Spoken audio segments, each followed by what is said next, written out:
What is going on, ladies and gentlemen? Welcome back to Auto Auction Rebuilds. Today, we're back with the car everybody loves to hate. This is my 2024 Dodge Charger. This is the Daytona Scat Pack Stage 2, yada, yada, yada, all-wheel drive, 670 horsepower, 0 to 60 in 3.3. Those are the numbers that everybody loves to talk about.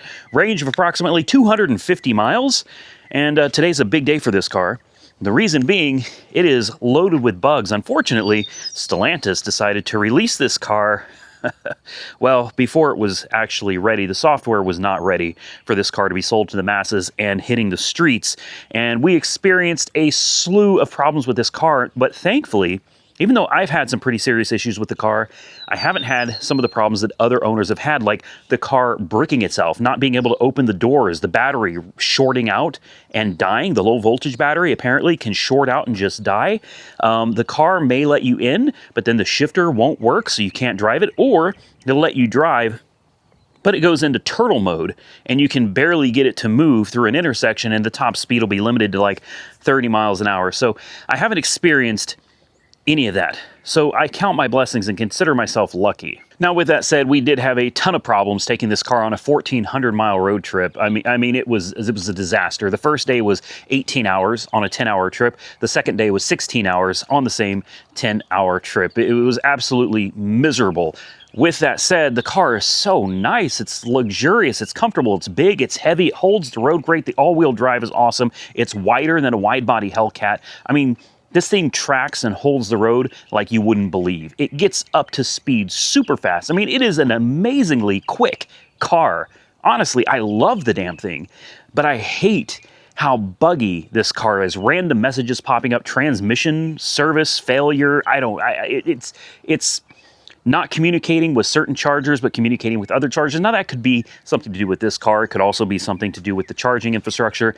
I don't know, but supposedly, from what everybody's telling me, the software update that I'm about to get today is big. Like, this is a game changer for the car. It will increase throttle response. It's going to increase range, and it fixes like 99% of the issues with these cars is resolved with this update. As per usual, I'm running behind.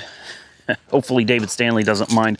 They were super awesome to get me in to service the next day. Like, I got home yesterday at 2 in the morning, and as soon as I got here, I texted them and I was like, hey, please, can somebody get me in for the update for this car? And they said, bring it in 8:30 in the morning. Well, it's 8:15 and it's a 30-minute drive. So if anybody from David Stanley sees this, my apologies. I truly am sorry. I'm not a morning person. And on top of that, I literally just got home. Like, I literally just got home. I am still absolutely exhausted from this trip, but I'm trying to continue the saga of the most hated car on the internet, which is these Dodge Chargers, the RTs and the Scat Packs. People absolutely love to hate them. Everybody loves to bash them, and I can understand why. I can. It brings views. Views bring money. The difference is most of the people that are online making videos, talking trash about these cars have never driven one. They've also definitely never owned one. So, you know, it's one of those things where put your money where your mouth is. And if you want to do an accurate, real-world critique of the car, go buy one. Anybody can read forums and watch videos of people talking, right? Including, you know, watching my videos. Anybody can do that and then start talking about how bad the car is, but it's just not the same. You know what I mean? It's not the same as owning one and going through it and experiencing everything yourself, while also trying to get the problems corrected to make the car better for the people that currently own it and the people that may soon be owning the car. The price of these cars keeps going down and down and down, and that's a good thing, I think. I'm excited for that because I think it's going to open the door for more people to want to actually own this car. But no matter how much they drop the price, people aren't going to want to own it if they think it's a bad car. If they think it's a car that can't be trusted and relied upon, nobody's going to buy it. I don't care how cheap it is. You can make it $40,000. Nobody's going to buy it if they think it's a heap of junk. So my goal with these series of videos is to take the car that everybody loves to hate and let's see if we can make it better. Instead of sitting online and complaining about it and doing absolutely nothing about it, let's see if we can help change the dynamic. Let's try to shift this from a bad car and help make it better. That's my goal. And there's a few other YouTubers out there that are trying to do the same thing. Instead of talking trash, that's easy to do. Easy to get views when you're just sitting there critiquing something, talking trash about it. What's hard is to spend your own money on it and then try to make it better for the people that currently own it or the people that are going to own it. Now, with that said, the car is buggy. But if you've never driven one, I highly recommend you take one for a test drive. Now that all of these should be getting their software updates, I think you would really be impressed.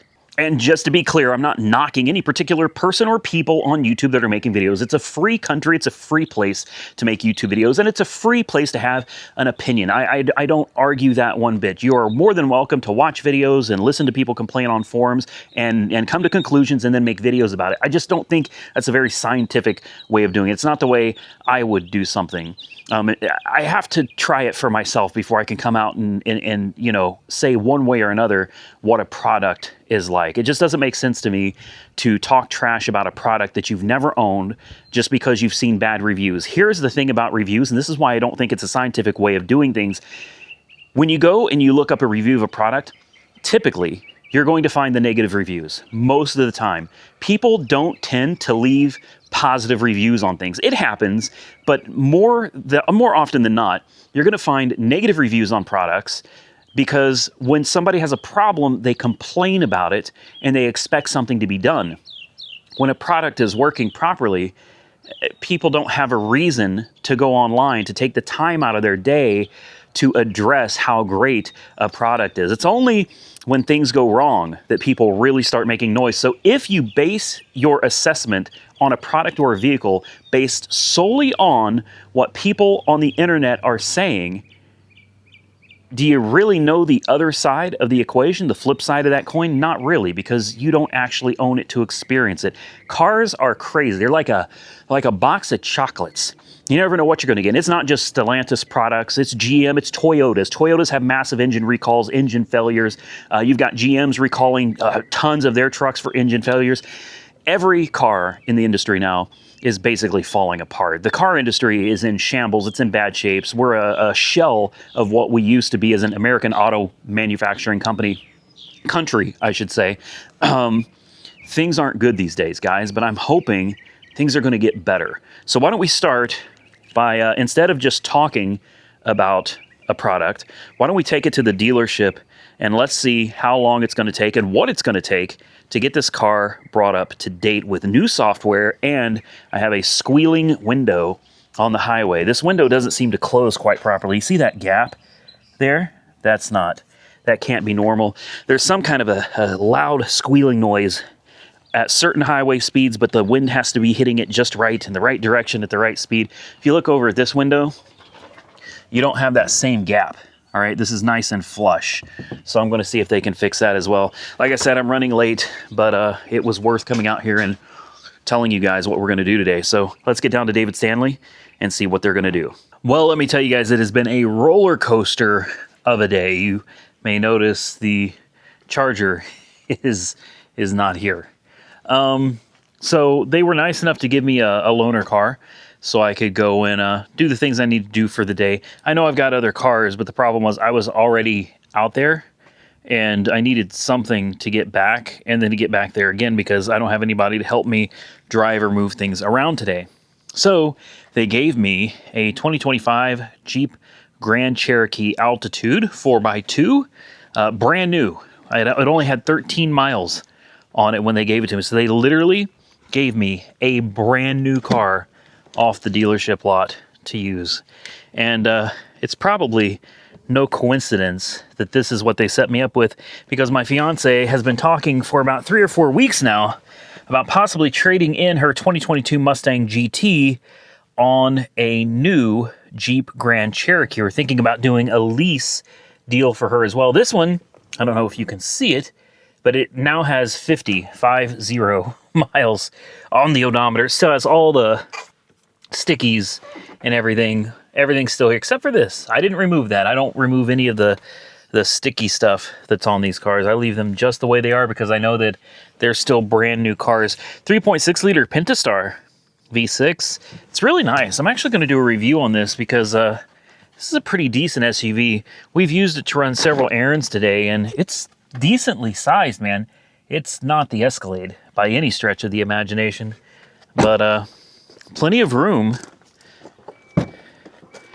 And take a look at how much cargo space you've got back here. I mean, that's a lot, guys. That's significant. Yeah, we like this a lot.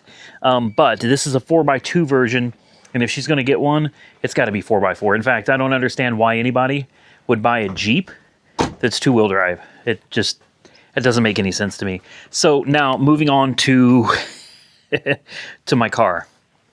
I just got a phone call from the dealership, and unfortunately, something broke. There's something that went wrong with the software update. They had this happen on another one, and that car has been sitting for about a month, and they've never received any parts or help from Star to fix or resolve the issues with that car. So they told me I'm going to need to call Star customer support and file a claim myself, and maybe that will speed up the process of being able to get my car back. But apparently there is something is out of spec in the software, and they're not able to finish getting the car together for me.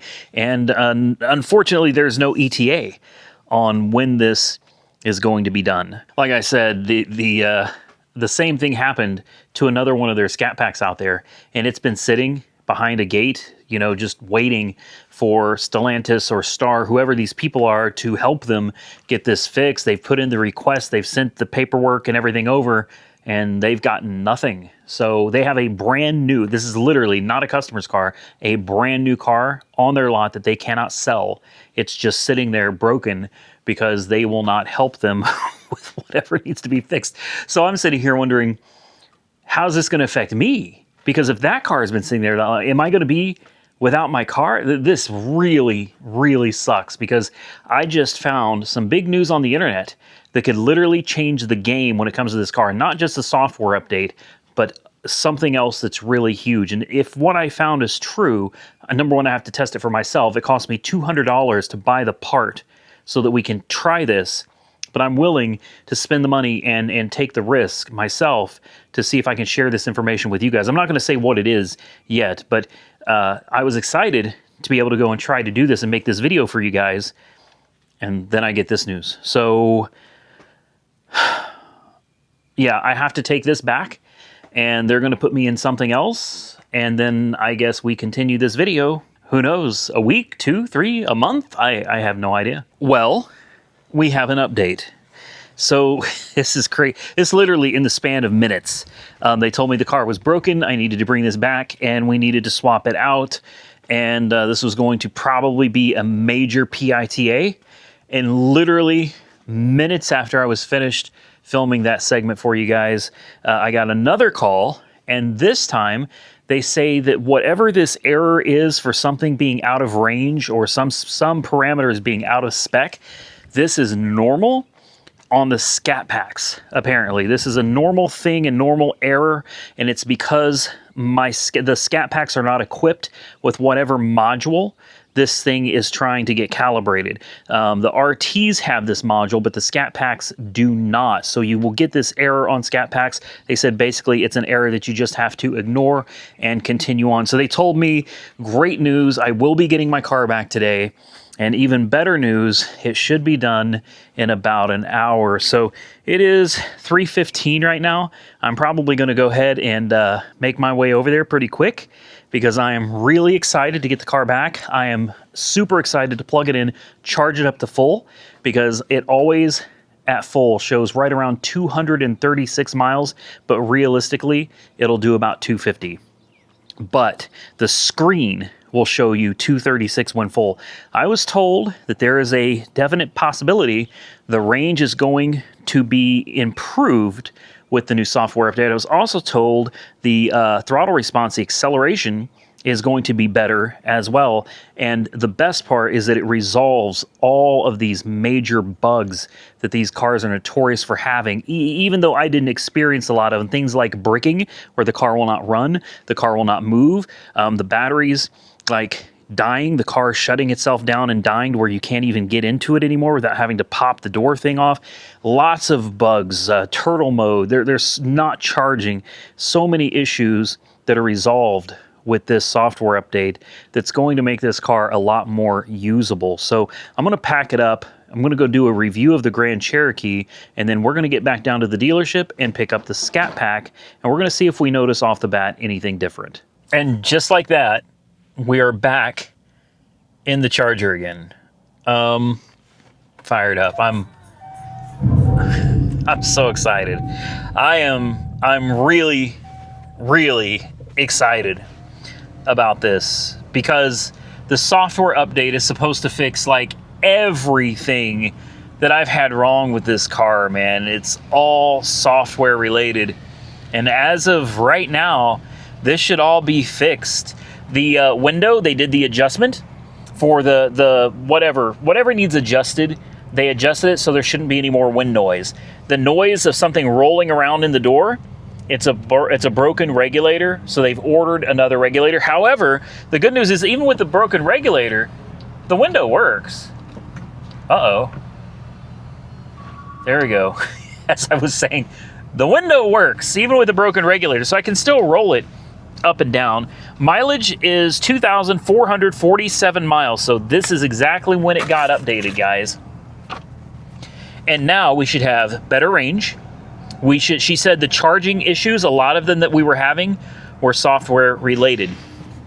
So the update should fix that as well. Also, they said that the proximity sensor was a RFID, an RF hub update, and they updated that as well. So now the proximity key should work like it's supposed to. Before, when I would walk up to it, I'd need to try to get into it. With the proximity key, you're not supposed to have to push the unlock button. You should be able to walk up and just open your door. Well, it never did that. I would have to stand there and like push the unlock button multiple times to try to get into it. And that should be fixed now as well. I also heard that Tesla is able to charge these cars. Now, I don't know for sure if that's true or not, but if you can charge this at a Tesla supercharger, that is a game changer, guys, because the only issue after these updates is going to be the charging infrastructure and the errors that we keep facing every time we plug in and the things don't charge. If you can use these on a Tesla supercharger, then guys, you can literally drive these cars anywhere. This goes from an around town car to a car that you could literally take anywhere across the country that you want to go. 250 miles of range is plenty when you're dealing with a Tesla supercharger network. I love this car. I'm so happy. And the throttle response is also supposed to be better, as well as the range is supposed to be better. Basically, it's like getting a brand new car. I love that sound. I don't care what anybody says. I love that sound. I've had people tell me, oh, that's dorky, that's geeky, it's horrible, you're not a car person.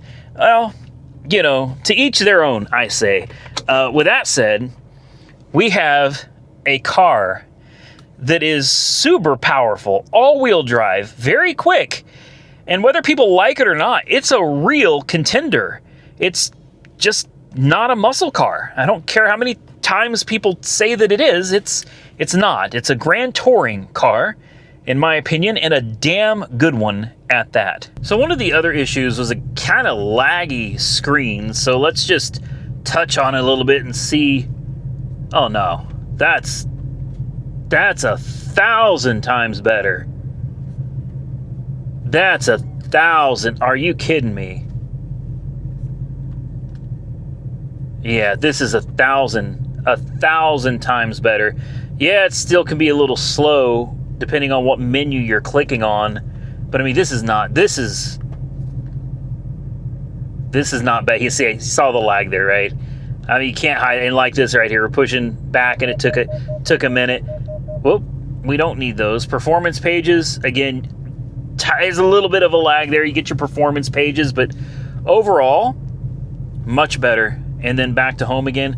It's pretty snappy. Can we, there we go. I want to change the dashboard. No, I don't want the maps either. I guess that's all it's going to give us unless we go to drive modes and put it in drag. Drag mode has the screen that I like the most. Look at this one right here. All right, I love this screen. Now, we're in drive. Traction control is off. We're ready to roll, man. Oh, I'm happy.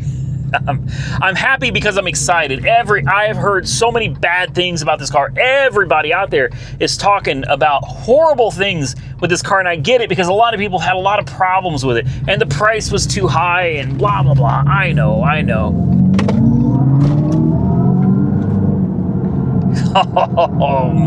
But damn, it's fun. I'm not kidding, man. It may not be a Tesla, but damn, this is a fun car, and it's good looking. It's a really good looking car, in my opinion, and I know opinions vary, that's fine, but oh, it's so good to have it back. I thought I was going to be without it for a month or more. I was really bummed over this. So I'm ready to do this again. I think the right thing to do is come back in a upcoming video and see if we can't charge this thing at a Tesla supercharger. I ordered the part. It was $200. Once it gets here, I think we need to go to a couple Tesla chargers and just see if it even works. But before we even do that, I want to give a big shout out to the YouTuber that mentioned this, and that was Mod to Fame. I'll put a link below this video if you want to go check him out. Him and his brother both have one of these. They have Hellcats. I mean, they got a lot of cars, guys. They're actually car guys, but they're not so close-minded as to think that EVs can't be for car people. You know what I mean? The gearheads can't enjoy EVs.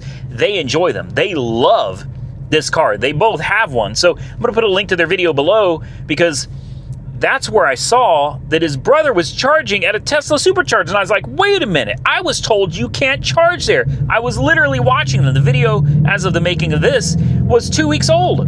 They're literally charging at Tesla. What? Oh, that changes everything. So a big shout out. He doesn't know me. I don't know him. But his video really helped me because if you can charge at Tesla, man, it's a game changer because you can now drive this car anywhere in the country. There should be no excuses why you cannot reliably drive this car anywhere you want and charge it. So again, Mod to Fame, major shout out to you. Now, I think the right thing to do is take this car in for a car wash, and we're going to do it right, man. We're going to use the brushes and everything. You know why? Because it's a lease. Because I don't actually own the car, so I don't have to care about using brushes at the car wash. You know what? Leases are great. Yeah, you guys know the routine. I have not washed this car but one time since I bought it, and we just got back from that 1,400-mile trip, so we'll see how these brushes do. I'm sorry, brushless car washes sound like a great idea, but I've used them over and over again, and the results are less than acceptable. So for me, the brushes don't bother me. Worst case scenario, I get some swirls in my paint. I've got a great guy that does amazing detail work, Brian, over at the Auto Spot LLC in Oklahoma City. So even if I get some swirls in my paint or whatever, it's no big deal. I take it to him, he corrects it, puts some polish on it, ceramic coating, and we're good for another 12 months. I'm not worried about it. I still need to get this over to him though, so he can get it all polished up for me, get the interior and everything detailed so she's looking right. Look at all those brushes, man. I know some of y'all are cringing right now. Like, oh man, no, this guy, no, he is not using brushes on this new car. Absolutely, man. It is a car, all right? At the end of the day, it's a fun car. I love it, but, you know, I want it to be clean, so I'm going to use the car wash with all the brushes, man. All right, guys, let's get out of this, and we'll walk around and see how it looks now that it should be nice and clean. There is light at the end of the tunnel. I can already tell you, I didn't hear any air blowing through that window, and before it made a horrible hissing. I mean, almost to the point of being unbearable. This loud, high-pitched hissing noise.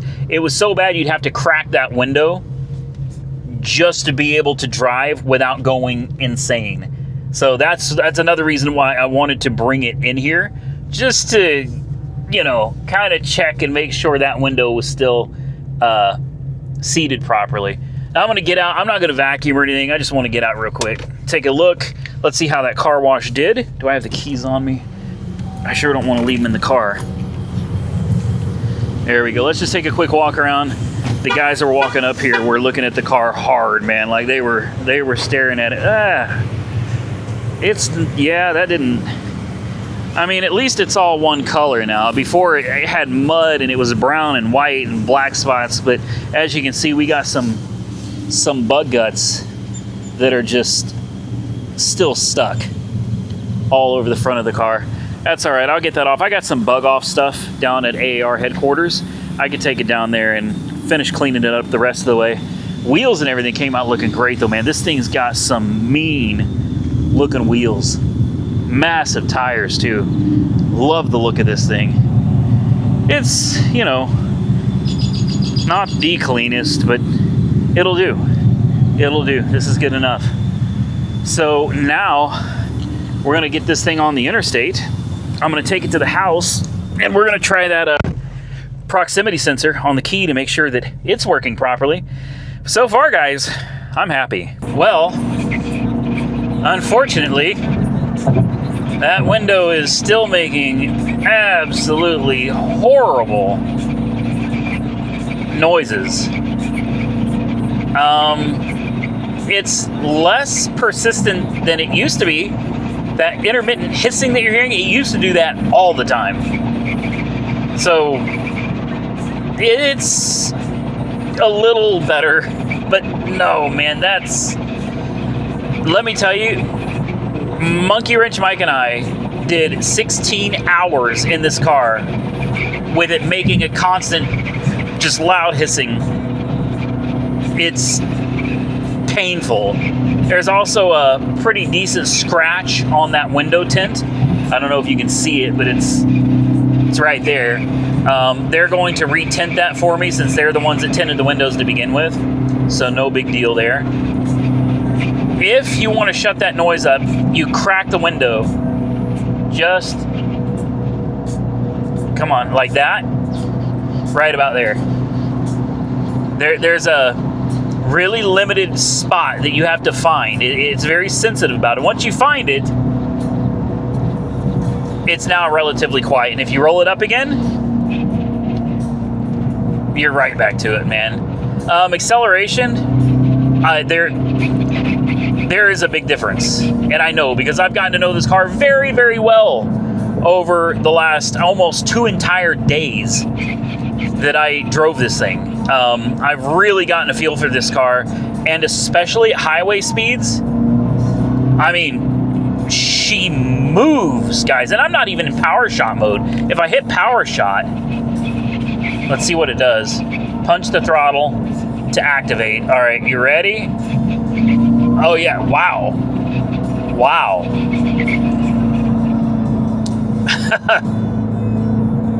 Yeah, power shot, it's a different car. It feels like a different car now. Now the only question I have is the range going to be any different, and can we actually charge at Tesla chargers? They're going to call me back when the regulator comes in for the passenger side window. Until then, I'm going to deal with that noise. Since it has to go back anyway and they have to replace the regulator, I might as well wait for them to already be in there to readjust that window, because I can't live with that noise, man. That noise is awful. Look, we got a little bit of open room here. Power shot. Should we punch it?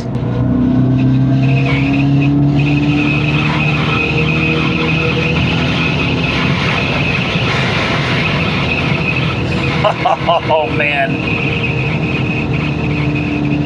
Obviously, this was recorded on a closed course. Now let's get back to the interstate. All right, we are back on the highway. We are done at the track. And that was fun, man. That was fun. I always love going to a closed course and being able to just open up a car, man. Whether it's an ICE car or an electric car, it doesn't matter. It's fun being able to go and jump on a track like that. Now, I'm sure a lot of you are thinking, oh, he was on the highway doing that. Well, you can see I'm doing almost 80. Take a look behind me. You see that car back there? If I was literally doing those speeds on the highway, how in the hell did that guy catch up to me? Or, I don't know, maybe he got offended if I had been on the highway. Perhaps the guy in the Nissan just offended and kind of mad that this car's so fast. I don't know. No, I would not drive like that on the interstate, guys. I just thought we'd take you out and have a little bit of fun and then return back to the video. So I'm going to drive this thing the rest of the way home, and I'm going to see what I think about it. I'm going to enjoy it. I'm going to play a little bit on the highway, since it looks like we might have one. I see a Charger Challenger RT back there behind us. Looks like we might have a Nissan Altima. Go figure. It's always the Altimas that want to race. It's honestly pathetic, but that's fine. You want to play, I'll play. And I know for a fact there's a Challenger RT back there. He has no idea what he's up against if he decides to come over here and play with me. So I'm going to let you go. I'm going to have some fun, and we're going to get back to the house. You guys see the cute little Mustang up here? He's adorable, from Alabama. Now, this guy was riding behind me for a long time. He flies past in the slow lane to cut everybody into the fast lane, and that's cool. I didn't end up messing with that Challenger. He never showed up. The Altima, I left him so far behind so long ago, I don't even know. That guy's in the past at this point. But this little red Mustang that thinks he's a Cobra, or something's got like Japanese letters on it, whatever. Now, obviously, I can't film too much of that kind of stuff, right? Because, well, nobody wants to get in any trouble. So I'm just going to tell you a story. It's completely fake, but it's a story. But it's a fun story, I think. That Mustang, and it sounded good. You guys know I love my Mustang, so I'm not hating on a Mustang at all. I love cars, man, and I love playing around with them. I don't want to say I don't like racing. I just like to play. I like to have a little fun. So I didn't need to be in front of the guy. Whatever. He crossed over all the traffic, got around, got in front of me. That's fine. Doesn't matter. We're all stuck in traffic. We're not going anywhere. He gets to be one car ahead of me. But what I thought was funny is I stayed on him a bit. I let him know I was back there. And I just stayed there. Now, there's the fast lane. The far left lane merges over and ends pretty abruptly. And since he's from Alabama, I guess he didn't realize that. But I stayed behind him, and when he saw that there was a sign that said, merge, he stomped it. He saw all the soot come out of the exhaust, and that exhaust opened up, and it was wham! Sounded good. Chef's kiss. I'm serious. Perfect, man. So whoever you are, you probably never see my video. But nice car, seriously. Love your Mustang, man. But I thought it was funny because he smashes on it, and of course he's thinking he's gonna leave me in the dust. I never left his bumper.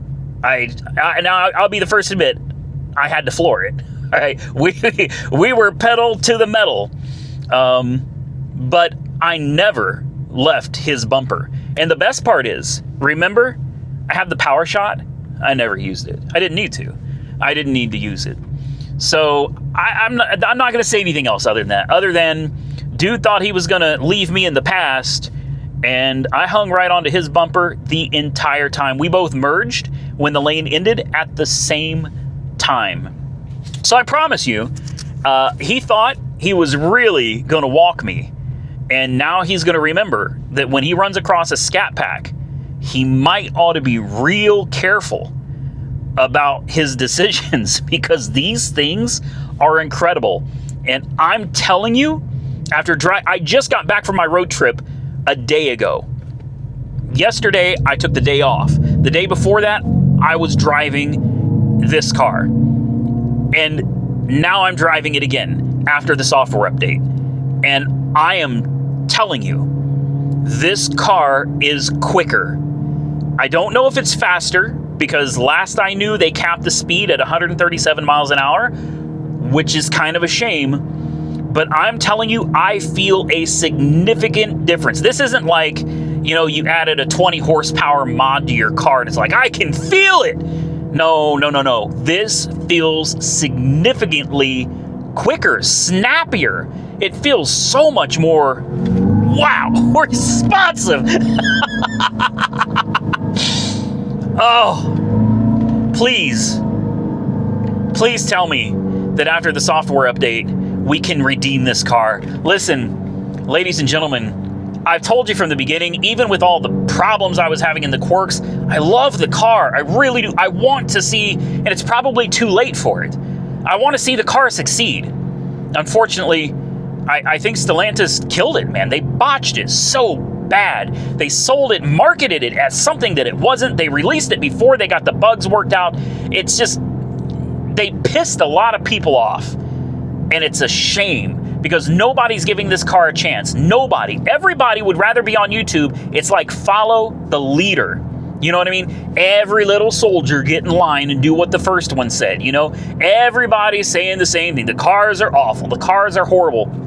Other than a select few people, I'm going to have to get some names for you here in a minute because I don't want to get them wrong, and I'll put links to their channels below. But obviously, Mod to Fame has been just singing praises on this car, and he loves it, and his brother loves it. And the tech that I've been talking to on the regular that's been walking me through so much, major shout out. He's been helping me. He's even been featured in like a Mopar magazine because he got to review the lap across America that this exact Scat Pack Charger is out there doing. He actually got to interview the guys and film in the car, and he got featured in a magazine. So big shout out to him.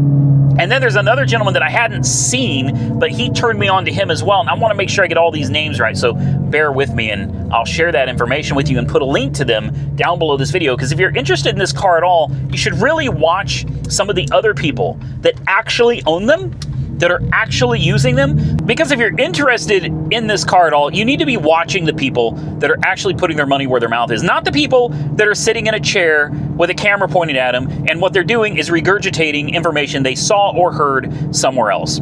That's not accurate information, and that's honestly not very good reporting, in my opinion. Now, I'm not a reporter, I'm not trying to be a reporter, but I am so tired of seeing all the negative publicity about this car, and it's coming from people that have never owned one. It's coming from people that have never rented one, never leased one, never drove one, people that never put their money out there to try it out.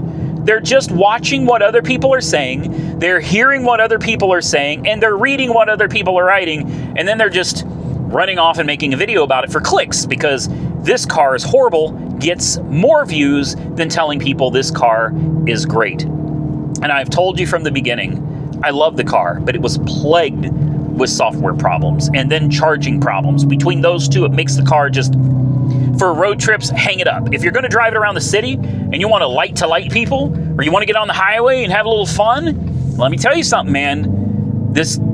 Don't underestimate this car. I'm telling you, do not underestimate this car. I told you earlier that Mod to Fame and his brother both have a Scat Pack just like this. And they have Hellcat wide body red eyes. All right, I also had a wide body red eye Hellcat Challenger. And they both say this thing will walk a Hellcat red eye.